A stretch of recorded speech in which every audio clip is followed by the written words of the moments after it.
C'était il y a presque un an. Il va venir, il arrive. Le monde entier découvre en direct à la télé le visage du pape François. Pour sa première allocution. Fratelli e sorelle, buonasera. Ce soir-là, ce que ne savent pas encore les journalistes, c'est que ce pape va très vite devenir une icône médiatique. Caroline Pigozzi, grand reporter à Paris Match, est sûrement celle qui en France connaît le mieux le pape François. C'est quand le pape a rencontré François Hollande. La journaliste l'a déjà approché 5 fois, et comme la plupart de ses confrères spécialistes du Vatican, elle est tombée sous le charme. Il est séducteur, hein. Et puis c'est un génie de la communication, parce que d'abord pour nous c'est un bon client, et puis il a une façon extraordinaire de mettre en scène ce qu'il fait avec beaucoup de naturel, et en même temps il a de la chance, parce que dès qu'il fait quelque chose, ça devient un événement. L'événement, le pape François le crée à 2 reprises. D'abord au Brésil, où il dénonce le pouvoir de l'argent lors des JMJ à Rio. Ensuite, à Lampedusa, le pape François appelle à prier pour tous les réfugiés du monde. Du coup, dans les médias, c'est l'image d'un pape engagé et proche de ses fidèles qui s'installe. Et rapidement, sa popularité explose. Il recueille 20 points de sympathie de plus que Benoît XVI auprès des catholiques français. Il a su mettre à distance tout le cérémonial et le décorum un peu suranné qui contribuait à alourdir et un peu à plomber l'image de ses prédécesseurs. Là, aujourd'hui, il est beaucoup plus dans son époque, on le voit plus facilement aller au contact de la foule. François, un pape qui colle avec son temps. Il affole même les réseaux sociaux, à coups de selfies au Vatican et de vidéos enregistrées avec un smartphone. 2 regole. Ama Dio, soprattutto, e ama l'altro perché è tuo fratello e la tua sorella. Sur le net, ses 9 comptes Twitter sont suivis par 10 millions de followers. Il n'a pas peur des réseaux sociaux et il est dans une logique de communication partant du principe que finalement le web et les réseaux sociaux, c'est une façon d'aller vers l'autre et que lui, il vit la religion dans cette logique d'aller vers l'autre. Si être geek, c'est avoir compris ce que sont les réseaux sociaux et les enjeux qu'il y a derrière ces outils de communication, oui, dans ces cas-là, on peut dire que c'est un geek.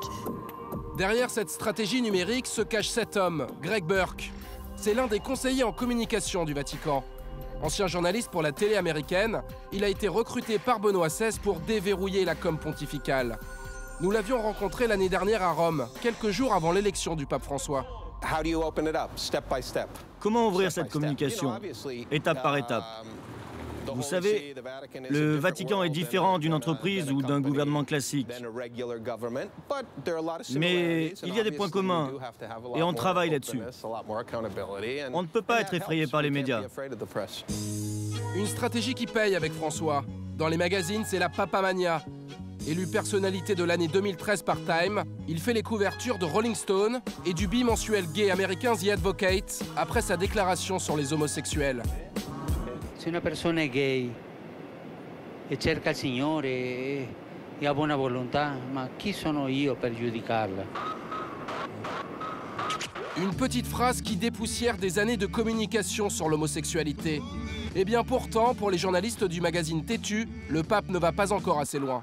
J'ai vraiment l'impression qu'il y a une espèce de lecture médiatique, de bulle, qui fait qu'on a envie que ce pape soit réformateur, nouveau, qu'il ait un discours complètement moderne.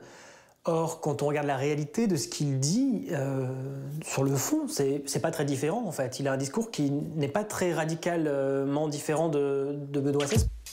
Têtu, un des rares magazines à ne pas succomber au pape François. Un souverain pontife qui se fait pourtant discret dans les médias comme ses prédécesseurs. En un an, il n'a accordé qu'une seule interview filmée. C'était à la télé brésilienne. Creo que Dios nos pide en este momento mayor simplicidad. Jacques Charmelot a enquêté 8 mois sur les coulisses du Vatican pour l'émission spéciale Investigation sur Canal+. Et il n'a jamais obtenu d'interview du pape. C'est pas facile parce qu'il y a une certaine méfiance à l'égard de la presse, parce que le Vatican, l'Église catholique, les derniers papes qui se sont succédés n'ont pas toujours eu une bonne presse, et notamment avec les scandales de la pédophilie, avec les problèmes d'argent sale, de recyclage d'argent sale.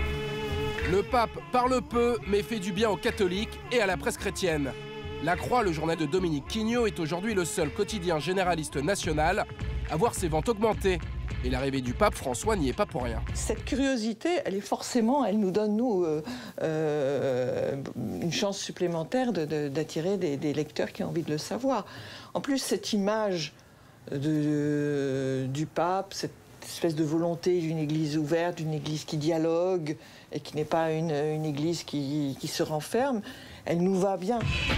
Et la popularité du pape François s'envole mois après mois. Le dernier sondage publié fin décembre révèle que 85% des Français, catholiques ou non, ont une bonne image du souverain pontife.